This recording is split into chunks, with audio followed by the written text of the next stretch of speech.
सभी सत्संग प्रेमियों को मेरा राधा स्वामी जी। आज का सत्संग है मनुष्य के जीवन में भजन सुमिरन का क्या प्रभाव पड़ता है। भजन जीवन का एक ढंग है या नहीं कि आप केवल कुछ घंटों के लिए एक कमरे में बंद अपने आप को कर लें और फिर सारा दिन भजन सुमिरन को भूले रहें। भजन को आपके जीवन का एक जरूरी हिस्सा बन जाना चाहिए और इसे आपके हर दैनिक कार्य और व्यवहार में झलकना चाहिए। यही अपने आप में भजन का प्रभाव है। संत मत की शिक्षा के अनुसार रहना, संत मत के वातावरण में रहना अपने आप में भजन ही है। आपको चाहिए कि अपने प्रतिदिन के भजन के लिए वातावरण बनाने के लिए अपने जीवन के हर क्षण का उपयोग करें। जो भी काम आप करें वह भजन में बैठने के लिए आपके अंदर शौक और प्यार पैदा करे। इस प्रकार भजन हमारे लिए जीने का एक तरीका बन जाएगा, क्योंकि हम हर वक्त अपने भजन के द्वारा पैदा किए वातावरण में रहने और कार्य करने लगेंगे। ऐसा वातावरण रहने के लिए हमें सदा सुखी तथा शांतिपूर्ण जीवन बिताना चाहिए। भजन सुमिरन की शांति और आनंद का प्रभाव जीवन के बदलते मौसमों के अनुसार अपने आप को ढालने में आपको सहायता देगा और आप हर समय स्थिरता तथा संतुलन बनाए रख सकेंगे। आप अपने अच्छे और बुरे कर्मों का उनके बदले हुए रूप में समता और संतोष के साथ सामना कर सकेंगे। हम अपने भाग्य में लिखी घटनाओं के चक्र को तो नहीं बदल सकते, लेकिन सतगुरु के हुक्म में रहकर हम भजन सुमिरन करके उन कर्मों का हिसाब देते हुए शांत और प्रसन्न रह सकते हैं। जीवन में जो कुछ भी आए उसे हम सतगुरु की दया मेहर समझकर, सतगुरु की मौज और बख्शिश समझकर स्वीकार कर सकेंगे। हमें विश्वास हो जाएगा कि सतगुरु ही हमारे जीवन के कर्णधार हैं और उनके हृदय में हमारे सुख और भलाई का ही ख्याल है। अपनी दया से वे जिंदगी जल्दी हो सके, जितनी जल्दी हो सके हमें प्रभु के पास ला रहे हैं, ताकि जो कुछ भी प्रभु के पास है वह सब हमें दे सके। इसलिए शिष्य के हृदय में चिंता के लिए कोई स्थान नहीं होना चाहिए। भजन के द्वारा हम अपने मनुष्य जन्म के उद्देश्य को पूरा करते हैं। केवल भजन ही वह पूजा है जो उस परमात्मा को प्रसन्न करती है।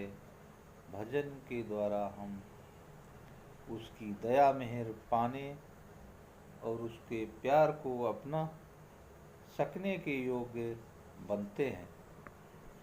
जो प्रेम और भक्ति हमें प्रभु ने दी है उसे हम भजन के द्वारा बढ़ाते हैं, ताकि हम तेजी से अपने ध्येय की ओर ले जा सकें। इस तरह भजन करना परमात्मा की इच्छा या मौज में रहना है, प्रभु और सतगुरु के हुक्म में रहना है।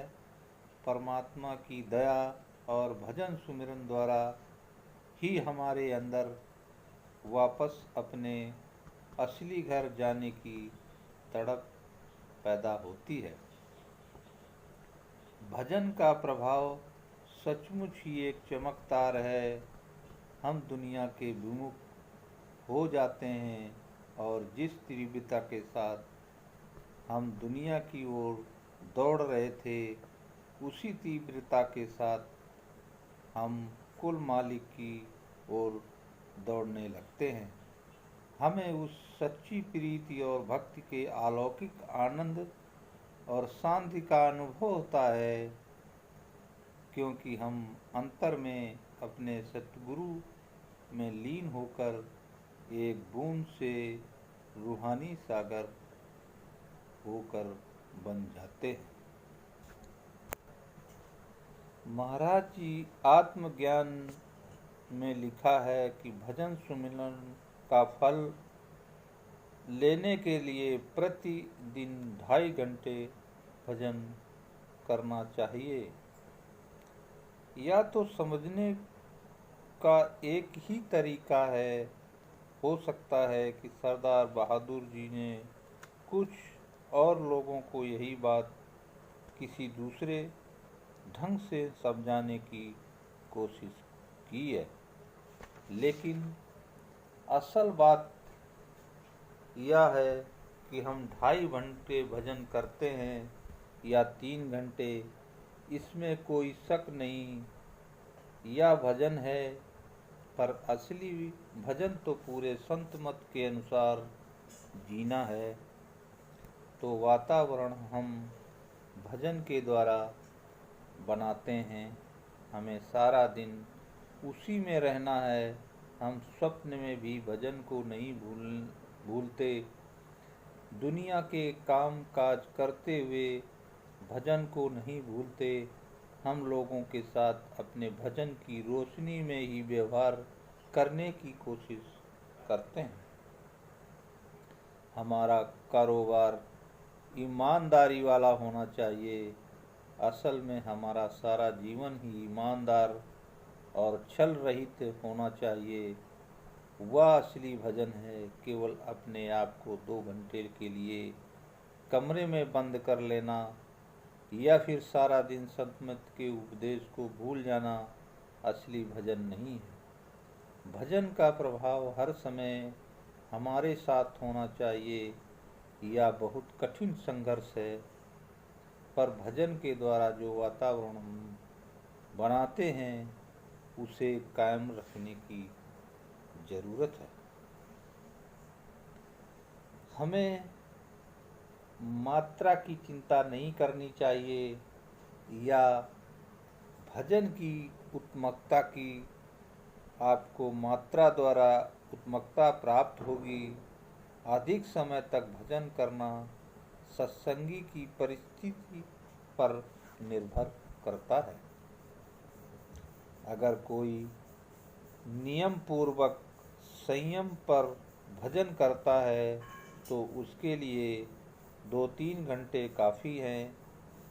अगर हमें पिछले भजन के समय को ही पूरा करना है तो बात और है, क्योंकि कई बार हम भजन की छुट्टी कर देते हैं और बाद में हमें समय का हिसाब पूरा करने का ख्याल आता है।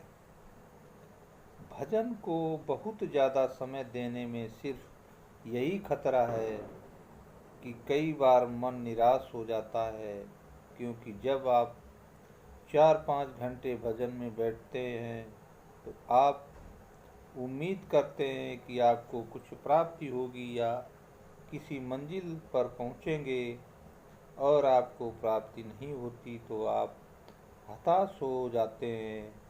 तब आप भजन करना छोड़ देते हैं, जो कि गलत है। अगर आप हर दिन निश्चित समय पर नियम पूर्वक भजन करेंगे और भजन का अपने दूसरों कार्यों के साथ तालमेल रखेंगे तो फिर आप कभी हताश नहीं होंगे। आप धीरे धीरे भजन का आनंद लेंगे और अपना अभ्यास जारी रखेंगे। लेकिन अगर आप एकाएक भजन को ज़्यादा समय देते हैं और फिर एकाएक उसे छोड़ देते हैं तो यह अच्छा नहीं है। संत मत के नियमों के अनुसार अपने जीवन को ढालना, संत मत के वातावरण में रहना भी भजन ही है। 2 घंटे के लिए कमरे में बंद हो जाना और फिर दिन भर संत मत को भूले रहना तो भजन नहीं। दिन के सारे कार्यों में तथा लोगों के साथ मेल जोल में हमें भजन को एक व्यवहारिक रूप देना है। अगर आप 2-3 घंटे भजन करें और फिर आपको बिल्कुल भुलाकर लोगों को धोखा देना शुरू कर दें तो लोगों का दिल दुखाए, उनको गालियां दें और उनके चालाकी करने की कोशिश करें तो धोखा देकर उनसे पैसा वसूल करें तो ऐसे भजन का क्या लाभ है। भजन का असर आपके हर काम में झलकना चाहिए। यह भी भजन का ही एक भाग है, क्योंकि इस प्रकार आप अगले दिन के भजन के लिए एक अच्छा वातावरण बना रहे हैं। इस प्रकार भजन जीवन का एक ढंग है। बेशक हमें भजन को पूरा समय देना चाहिए, पर साथ ही भजन को हमारी रहनी का अंग भी बन जाना चाहिए।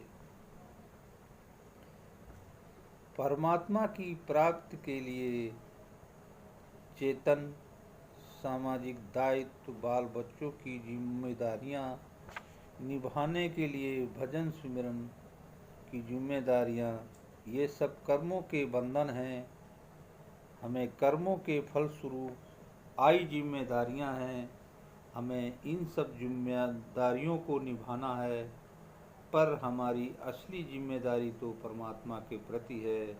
हालांकि उसी ने हमें ये सारी संसारिक जिम्मेदारियां दी हैं। हमें उस परमपिता तक पहुंचना है, उसे प्राप्त करना है। हमें परमपिता के प्रति अपने कर्तव्य को भुलाकर इन सारी संसारिक कर्तव्यों को निभाने में नहीं उलझना है। उस प्रभु के प्रति हमारा कर्तव्य सबसे ऊपर है। लेकिन संत मत हमें अपने संसारिक कर्तव्यों से भागने की सलाह नहीं देते। अगर आप अपने मूल रूहानी ध्येय को याद रखेंगे तो इन दुनियावी जिम्मेदारियों को भी अच्छे तरीके से निभा सकेंगे। अगर आप संत मत की राह पर चलेंगे तो आप एक अच्छे पति और एक अच्छे नागरिक, एक अच्छे मित्र तथा एक अच्छे साथी बनेंगे, जिसका अर्थ होगा कि आप अपनी जिम्मेदारियां कहीं ज़्यादा अच्छी तरह निभा रहे हैं। तो हम अपनी घर गृहस्थी और सभी जिम्मेदारियों को निभाते हुए भी परमात्मा का नाम लेना चाहिए। इसी के साथ सत्संग समाप्त